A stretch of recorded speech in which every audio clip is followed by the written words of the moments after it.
because a conference like this was not even imaginable when I started to talk about my experience being a schoolboy in the Jesuit school in Berlin. When I came forward as a survivor in 2010, in my mid-40s, it was still a big taboo in the German society to speak publicly about abuse cases, and we started a long journey. We founded an advocacy initiative called Eckiger Tisch, Square Table, because we were unhappy with the way how the politicians were dealing with the abuse crisis, creating a roundtable process, excluding the survivors in the beginning at least. And then we start a long journey. We will share some of the experiences we had made in the last 12 years. And I'm very excited to be together with my friend Wibke Müller. We met 6 years ago when the Survivors Council was installed, and we will talk about it today. And as Maria mentioned, and you can see in my biography, I'm currently a member of the independent inquiry into child sexual abuse installed here in Germany some years ago. So, Wibke, please tell us about your long fighting career in this field. Thank you, Matthias. Okay, so my name is Wibke Müller. I'm from Germany. I'm also a survivor of childhood sexual violence in the family. And I was abused by family members very close to me, and over several years as a small child and adolescent. And yeah, in my early 20s, I started to work in an NGO in Berlin, Wildwasser Berlin, that gives girls and women who experienced childhood sexual violence. And I became a member in the executive board of that NGO, and my focus was on creating new jobs. So I really enjoyed creating new jobs, like for people who want to support survivors. And later, I started to work on national level and on international level. So I'm working in the Survivors Council for 6 or 7 years now, 6. And also I work on an international level together with survivors of childhood sexual violence to end childhood sexual violence globally in the BRAVE movement. And I think you will hear more about the BRAVE movement along this conference. And in my other life, I'm a researcher at a German university and do research on climate governance and environmental governance. So I do a lot of stuff, but I'm always focused on doing advocacy work around empowering people, around human rights, and of course around giving adult survivors of childhood sexual violence a voice in policy making, decision making, and practice. So how we view childhood sexual violence is very important, because some years ago in Germany, when this process started of establishing a survivors council, we were aware that childhood sexual violence was for too long tackled as a technical issue, but it's a political issue. And we want policymakers to understand that it's a multi-level cross-sectoral governance issue that crosses borders. And we want policymakers to understand that a good childhood is a public policy outcome. So they really need to tackle this crisis of childhood sexual violence. And we want policymakers and decision makers to understand that state responses so far are fragmented and little coordinated. And as far as I know, it's everywhere in the world the same. So childhood sexual violence occurs in every country, and everywhere state responses are fragmented and little coordinated. And we need more international cooperation on the issue. And we really want decision makers and policymakers to understand that survivors are everywhere. Everyone knows child victims, sadly, and everyone knows adult survivors, because we have all kinds of jobs. We are everywhere in society. This all is not happening in another universe. It's happening in our world, and everyone knows survivors. And this means as well that everyone knows perpetrators. It's not happening in another universe. It's happening in our societies, in our communities. And yeah, decision makers really have to tackle this crisis. And today we want to talk about survivors' councils as a model to include survivors' expertise and knowledge into policymaking and practice. Because 1 in 5 girls, 1 in 10 boys experience childhood sexual violence. And this is too much. Every child is one too much. And we are convinced that humanity can do better. We can do better. So we started to work together saying, hey, let's change the world. Let's change the world and working on Survivors Council.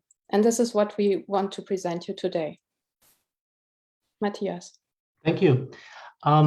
As I mentioned, 12 years ago, there was a major public scandal about the Catholic Church in Germany, and abuse cases popped up in several institutions of higher education and internships.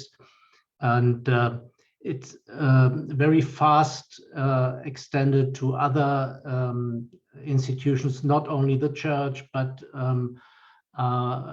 privately owned colleges and foster care institutions, sports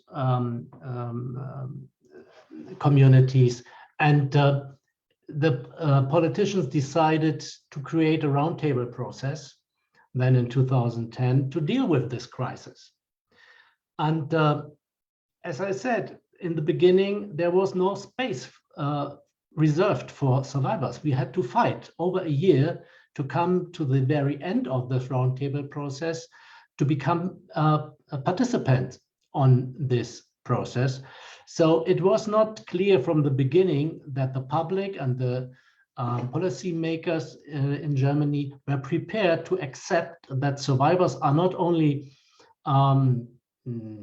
in need to be listened to, but they can contribute important aspects to the ongoing discussions about how to protect better children in the future and how to deal with the abuse cases of the past, which in many cases are no longer to be dealt with the justice system, because the statute of limitation problem we had in Germany, as in many, many other countries of the world as well. So this was the starting point. And I think it's important to mention that the public discussion about child sexual abuse or sexual violence is coming in waves since, I would say, the 70s. And it is always, or it had been always, the press coming forward with certain cases, scandals, reporting, and then the state had to act and to do something. And after a while, the wave was over and it was quiet again in the public space. So I think it's very important that we achieved this time to install 3 pillars, I would call them, 3 markstones in the public space, building institutions. We have now an independent commissioner, and she is called Kerstin Klaus. She's recently appointed as a new independent commissioner. You can see her here on the bottom of the chart, and she's a survivor. After 10 years having the independent commissioner, he was a male functionary of the government with this role, quite impressive achievements in this period of time. And now we have a survivor being in head of the Office of the Independent Commissioner of issues related to sexual violence against children and young people. And then we built the Survivors Council some years ago as an element within the strategy of the government to fight sexual violence. And it's now in the law, so it's installed. You cannot take it away from one day to another. And finally, we have an independent inquiry installed as well. So these three pillars are very important to maintain a stable course, a stable discussion in the public space about these issues. And the last element I want to mention, the National Council Against Sexual Violence. It's institutions where policymakers, survivors, advocacy groups, experts from different fields come together. And it's very small, the picture, but it's a nice one. You can see them united in front of the President of the Republic, who received them in his palace, in his office. So I think this is an important lesson. You need some corner stores in the landscape if you want to change policy making, if you want to change the culture, the way how a society is dealing with this crisis. Back to Wibke. Thank you, Matthias. So we installed, or the German government installed a Survivors Council, as Matthias mentioned, in 2011. The German government announced that survivors could apply for this board.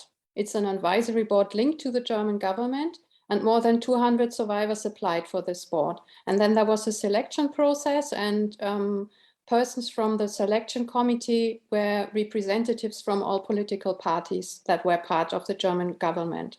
And this is a picture from our website where you can see the 16 adult survivors, my colleagues from the German Survivors Council, and we have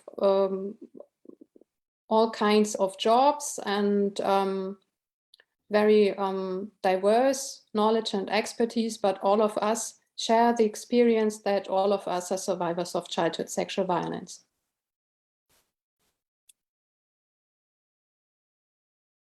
Matthias? Yes. And as you can see, and I think this is also an important element in this field, we are not only trying to create institutions who care about the issues related to child sexual violence, but we have, as a survivors movement, I would call it, we have a history now. And this history begins, as I said, before the huge scandal of 2010. Just to mention the Wildwasser NGO, Wibke had been working with for a long time. It's, by the way, a very nice name. It's Troubled Water Association.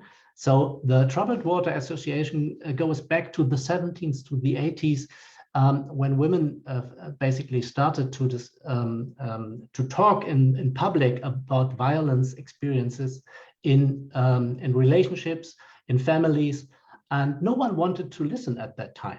So one thing is survivors coming forward to talk, but you need a society willing to listen, and you need to work on this to make them listen. And I will not go through every point here on this time scale, but I want to mention the International Survivors Congress in Berlin, which was organized by the Survivors Council. And I think this was very important for us as well to see we are not alone in Germany. We have survivors all over the world trying to organize themselves. We had groups from Nicaragua to Turkey to the United States and from several countries within Europe. So this is also a lesson for us. We need to talk about our history. We need to realize that we are a movement on march and coordinate better. And that's why I'm so glad that we have now the opportunity to share our experiences with you guys from Canada. And just to stress it once more, I think it's very important achievement and little recognized, I think, even in the German public opinion at the moment, because we are all troubled with the war in the eastern part of Europe. But having a survivor as third independent commissioner appointed by the government with an independent office she can work on is a very important step. And we as survivors achieved it. Wibke. Yes, we as survivors achieved it. So yes, we are working as the Survivors Council, and we are giving policy advice to the German government. We were appointed by the German parliament. And what do? Like we said before, first of all, we give policy advice directly to the commissioner. We have in-person meetings. We meet every 2 months for 2 full days. And we have additional online meetings. And also we have additional meetings as well, in person and online, with other state actors, like working groups from ministries.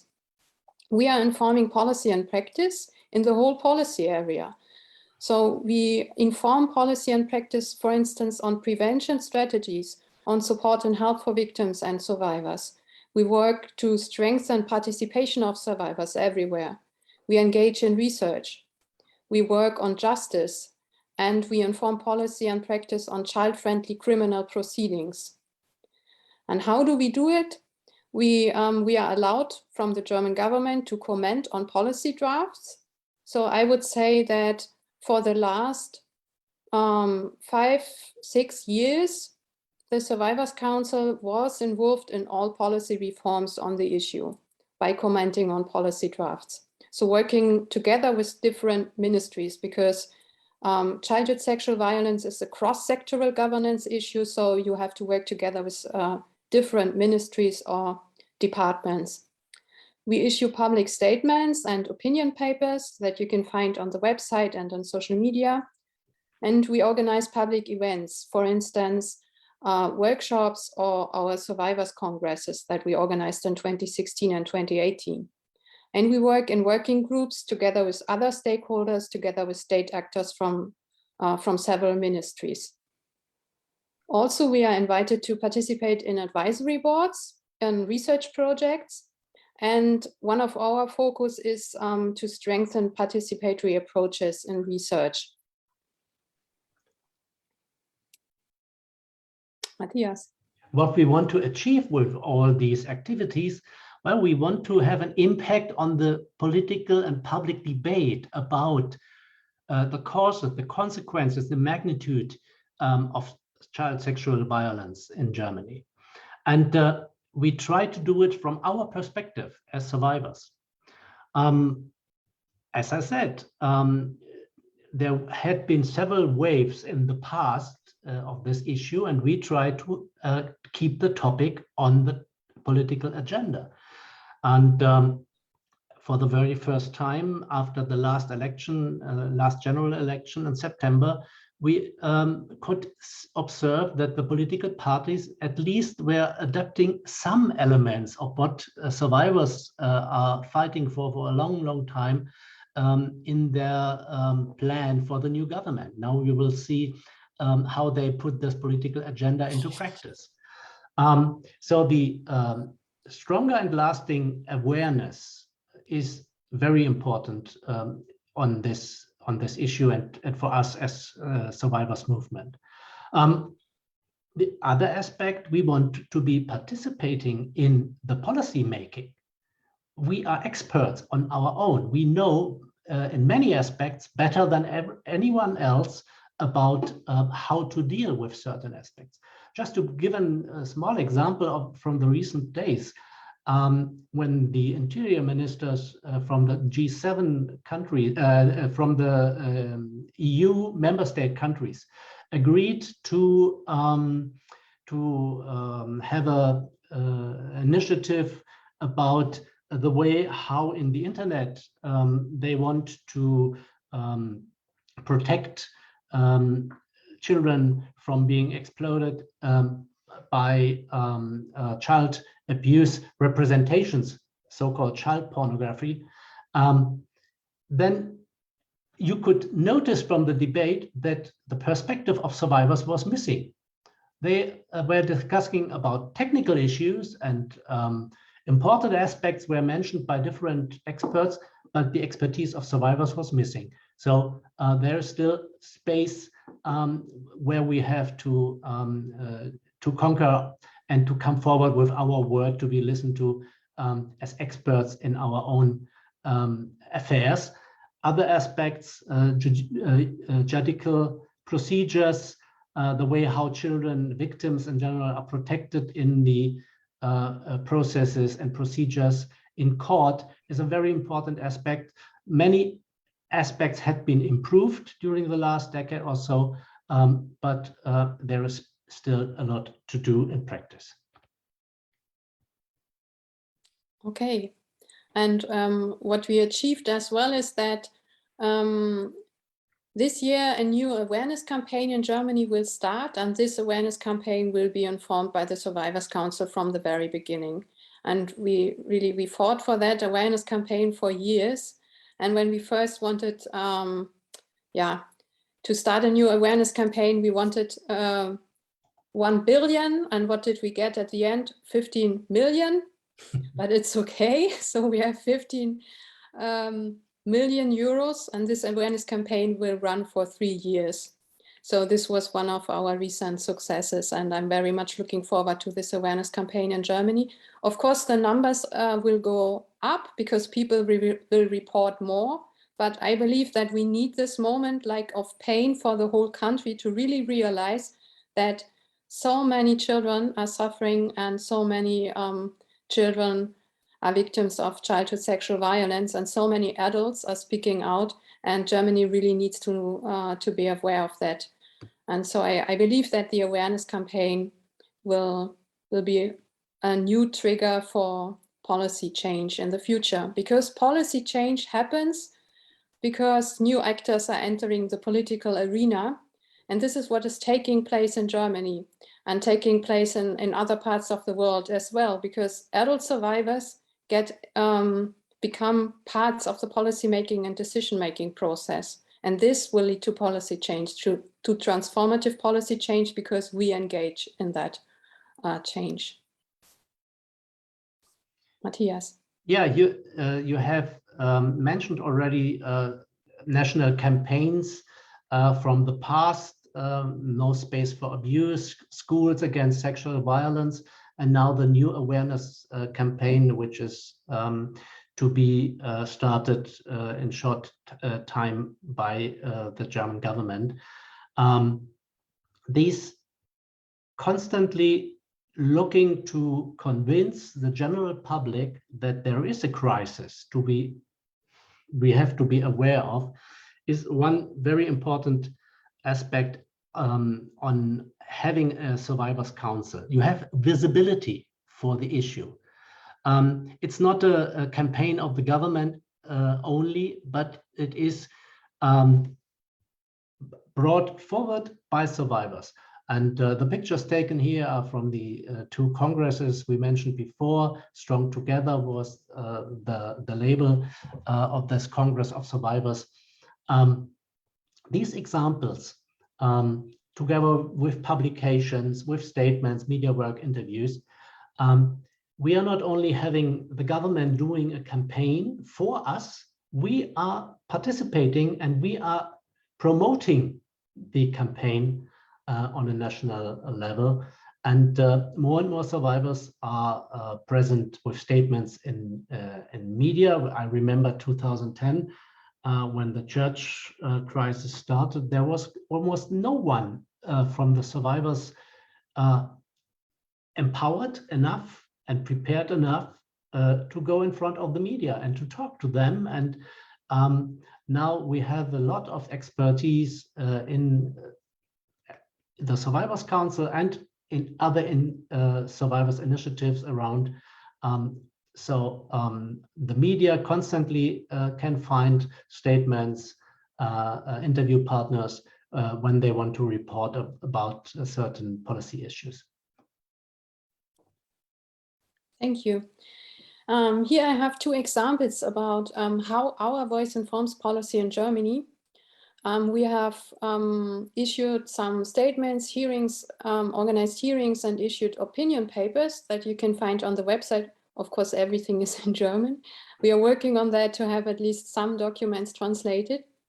And we have written an important opinion paper on families as a crime scene, families as a scene of childhood sexual violence. And this paper is frequently cited by policymakers and decision makers. And we organized a workshop on how state actors can be responsible to protect children in abusive families.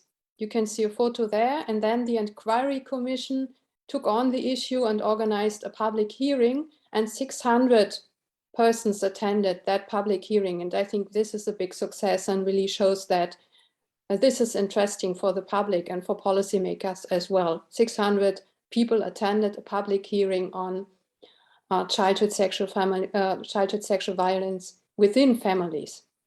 And also, here's another example of how the Survivors Council is being seen as experts, because the Survivors Council was invited from a committee on children's rights in education and schools. And we were talking to address the parliament of one of the federal states of Germany. So really, I think it's really shows that something changed in the last years, because now survivors are invited to speak as experts. They are invited to address parliaments. And you can do the same when you start a Survivors Council in your country. Yeah, finally, I mentioned before the little picture representing the meeting of the stakeholder forum, the so-called German National Council on Child Sexual Abuse, with the President of the Republic here on top. Now it's bigger on this picture. This happened just before COVID-19 took over our attention. And again, you can see how important it is that 2 years later, there is this stakeholder forum. There are institutions like the Independent Commissioner, the Survivors Council, the Inquiry, which can take on the discussion, which for good reasons, the last 2 years had been all covered by the COVID-19 crisis. In this stakeholder forum, there are working groups. Survivors are participating there in the working groups on different issues. And in November 2021, there was a handover of a best practice guidelines on a child-friendly justice and criminal proceedings for all federal states of Germany, because we are a federal republic. So justice and criminal proceeding issues are mostly discussed and decided on a federal state basis. So you have 16 states. So to develop guidelines and bring them into practice in 16 different local community federal states is quite a lot of work to do, and survivors are actively participating in this process. And with the handover of this guideline, the work is not over, because we have to evaluate the results. We have to find out if it's working, if it's put in practice first of all, and then if it's working, and if not, if the results are not satisfying, then you have to have a new round and start a new process. And the stakeholder forum, the National Council, gives you the opportunity to have all the experts from different fields together to start a new discussion if needed. Now the big question, how we start a Survivors Council, Wibke? Yes, how to start a Survivors Council. So I was made aware that currently in several countries there are survivors starting to organize and to have a first brainstorming on how to start a Survivors Council. So first question might be, how do you mobilize survivors in your country?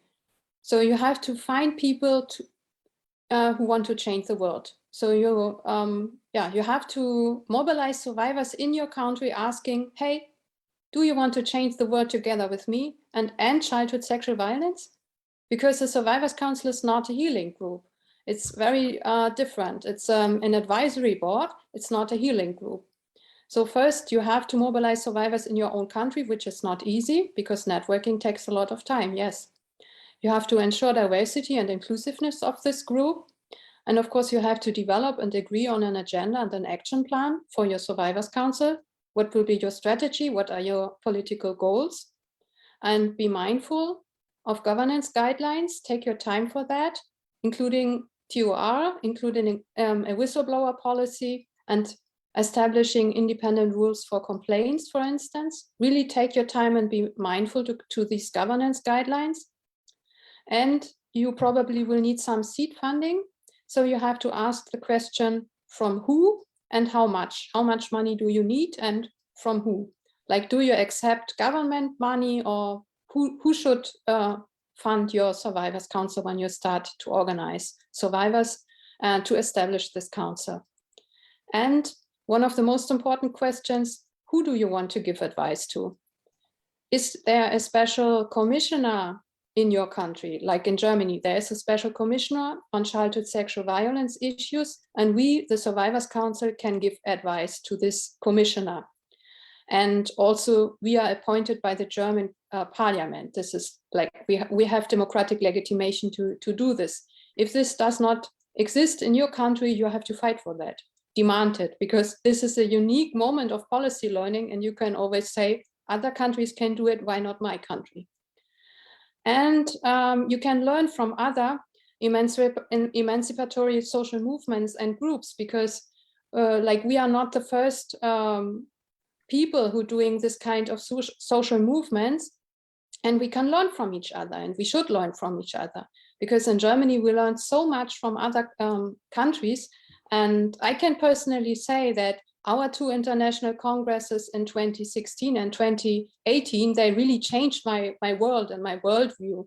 And I made a lot of really wonderful contacts. And this is why I'm now part of the Brave movement and work together on a global level, because I realized that childhood sexual violence is a global issue that belongs on a global agenda. But I needed to network on an international level to really realize that we can learn from each other, and we can share best practice, and we can share experiences, and then something wonderful will start in all our countries. And imagine the future of several countries having survivors councils, and then all these survivor councils meet every year or every 2 years, and then we share our experiences and ideas. Wouldn't that be wonderful? Matthias. Yeah, maybe two aspects I would like to stress from what you said about the foundation of the Survivors Council. Really be clear on this. It's not a healing group. It's a policy advisory board. And you have to look that every survivor participating in such a process needs to have the support infrastructure, the personal support infrastructure to do this. And the second aspect, diversity is very important. I started 12 years ago because of my own experience as a survivor in a specific context of the Catholic Church. And I learned so many new things, aspects about me as a person, but also about the problem, about the policy surrounding this general crisis by talking to other survivors from other contexts. So the diversity of the group in every aspect you can imagine, from contexts, from age. I'm one of the white old men in the survivor, or had been one of the white old men in the Survivors Council. But you need a young person. You need, of course, women and men represented, trans people, gay people. You imagine the diversity of your country, of your society. It should be reflected in the way how the council is working together.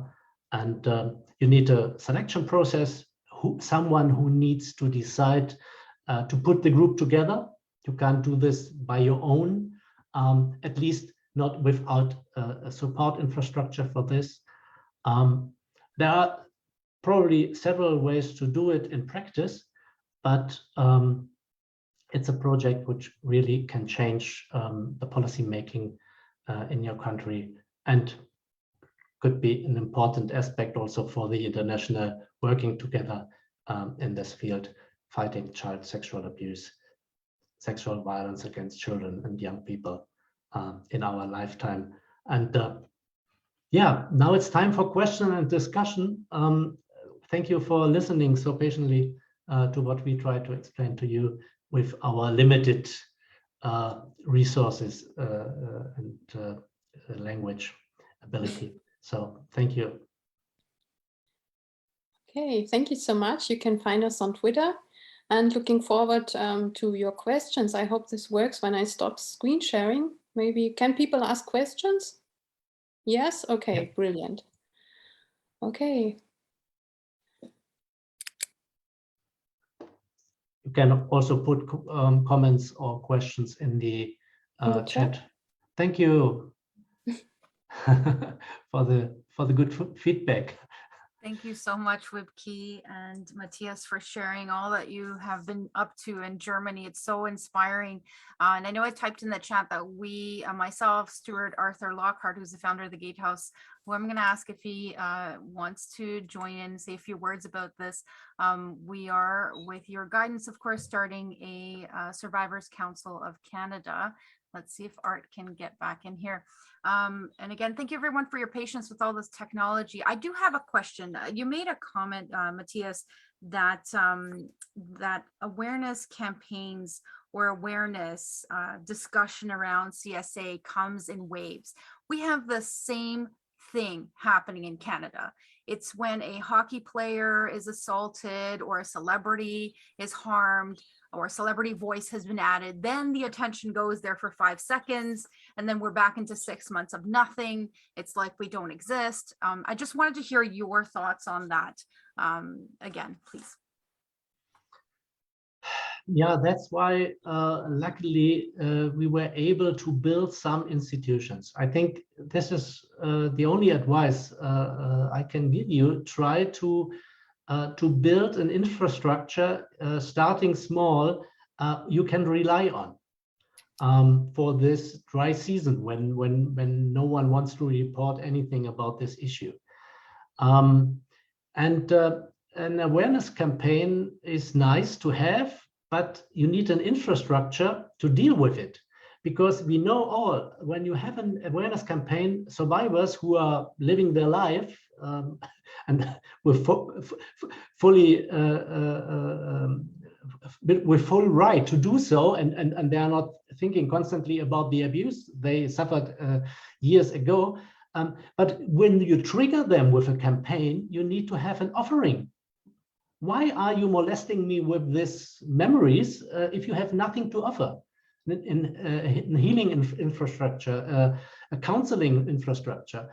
So I'm happy that we waited so long for a big awareness campaign, and we took the time to work on the infrastructure. And maybe Wibke, you can tell us with your experience from the counseling group, the Troubled Water group, how difficult it is to maintain and establish and maintain an infrastructure for healing and counseling of survivors.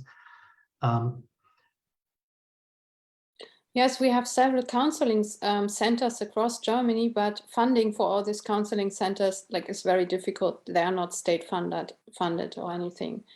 And of course, we try to achieve this and bring this again and again to the attention of policymakers and decision makers, that the moment you start an awareness campaign, that moment you need counseling centers and support for survivors, but for children as well. Because the numbers will go up, will rise, because people will report more, and also many adult survivors will speak out for the first time. And usually this is in a moment of crisis, not always, but very often. And then people need support, and they need trauma-informed support. And so, yeah, I think that's very, very important, that you always have in mind when you start an awareness campaign that you need support systems for adult survivors, but for children as well. And on the question on the waves, I think we were lucky in Germany that there was a window of opportunity in 2010, 2011, and the government did everything wrong in 2010 because they started without adult survivors. So they did everything wrong. And then adult survivors were like an army of survivors, not accepting that we were excluded from this process. So they didn't want to give us this opportunity, but they gave us an opportunity to do media work, and always calling for prevention, healing, and justice, calling for inclusion. And this was because the German government did exclude us from this process. So I think it was, looking back, we were lucky to have this window of opportunity, but of course it was not easy really to convince state actors that we need an independent commissioner, we need a survivors council, and you really need actors, survivors who are willing to give a lot of interviews, engage in media work. And this is very it takes a lot of time, and not everyone wants to do this, but I think it's important to have names and faces, and not only stories, really persons, to really make people aware, hey, survivors are everywhere, and they are not like aliens in another universe. We are everywhere, we are in all kinds of jobs, and we are your neighbors, we are your friends, we are your colleagues, we live next door, we are your relatives, we are everywhere.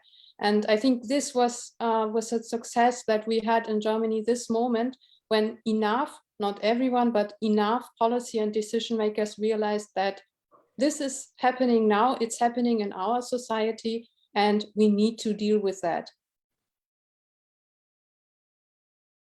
Thank you so much for sharing with Wibke and Matthias. I'm going to ask Arthur if you would like to share some comments on that question.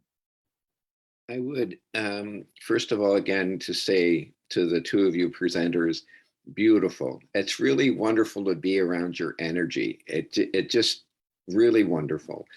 And I'm thinking about an old Taoist statement, and it goes something like this: treat big things in small ways, and small things in big ways.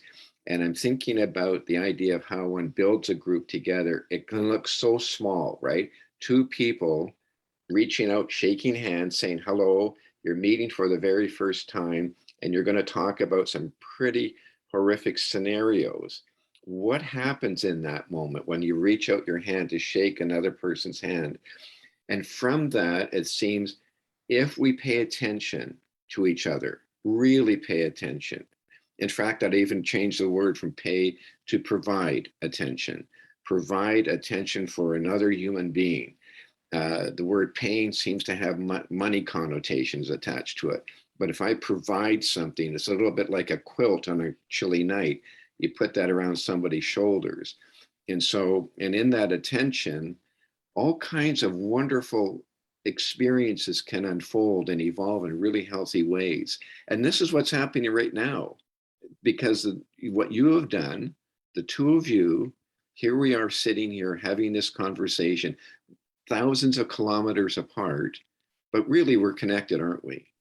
In fact, if we were all sitting in a big circle, probably it'd be time for a big group hug, like that says, way to go, everybody, you know?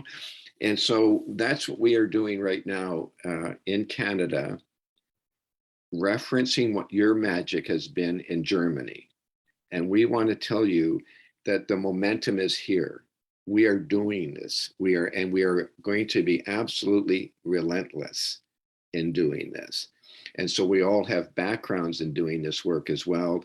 Rosalia, Stuart, Maria, myself, all the different folks that are gathering together, Christy White, who is remarkable. All people are coming together gently. And there's not one thing that you haven't said today that hasn't gone deep inside my heart, actually. Everything you have said has gone right here. And I want to thank you from the bottom of my heart for you. Thank you for what you've done. That's my comment at this point. Thanks, Art. Thank you so much for sharing. I do have one final question from a participant. What was your first priority after achieving space to comment on political spheres? So I'm just going to type that in the chat as well. This was the question we received. Good question. Like first priority. I think we started discussing about the justice system, about the statute of limitation. This was a fight to change the law. And then it's still an ongoing fight to change the procedures, the way how children, victims are treated in court when they report about what they suffered. This is still not finished. There is a good paper now, and there are some changes in the making, but this is an ongoing process. The statute of limitation, I think there was a first fight in 2015 or 16, and it was changed then by the federal law. But of course, for the future, nothing new for the survivors of historic cases. You change such policies for the future, so the time was extended to have the possibility to go to court. But I think this was the starting point, right? Yeah, I think so. And also, we started very early to focus on schools and fight for prevention projects on all. I think we have over 20,000 schools, public schools 30,000 in Germany. And of course, this is like super complicated to have prevention projects on all schools, public schools in Germany, and plus the private schools and so on. But this was a priority as well. And we had this school targeting campaign on addressing schools as safer spaces for children. But we are still fighting to have trauma-informed social workers working at schools as well. But I remember that this was a priority as well to expand possibilities for children, for child victims to get help, because very often they experience childhood sexual violence in their families, and then the question is, where do they can get help? Maybe at schools. Mm-hmm. So of course we are working on including knowledge on childhood sexual violence in trainings for teachers and so on, but this is still like work in progress, but we focused very early on that. Yes, thank you so much for saying your kind words, Arthur. It's really like touching my heart, because I really realized that it's very important not to wait for someone doing the change. We are the change we have been waiting for, right? So we are the change makers, and we are not alone. We are together. And we always realize when we are a group of adult survivors, we are really powerful. So you're not like one small person alone, we are together, and we are even like on a global level together. And I believe that this is really gives us a very powerful voice that is listened to. And we are not waiting for someone offering space, we are calling for this space, and we are creating this space.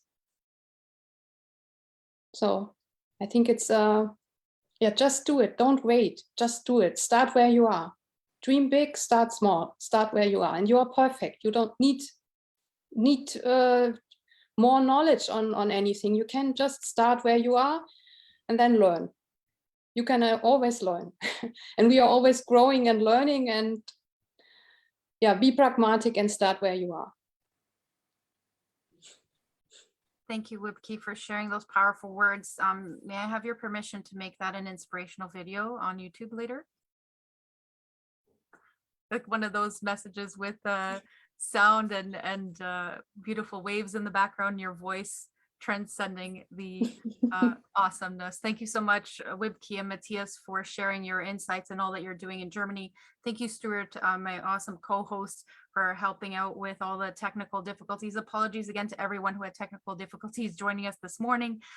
We are trying to still figure out this lovely Zoom events. Our next webinar is at 11:30 in a few minutes. And if we have any trouble, please do check your email. I will send out a new Zoom link if we have any issues logging into that webinar.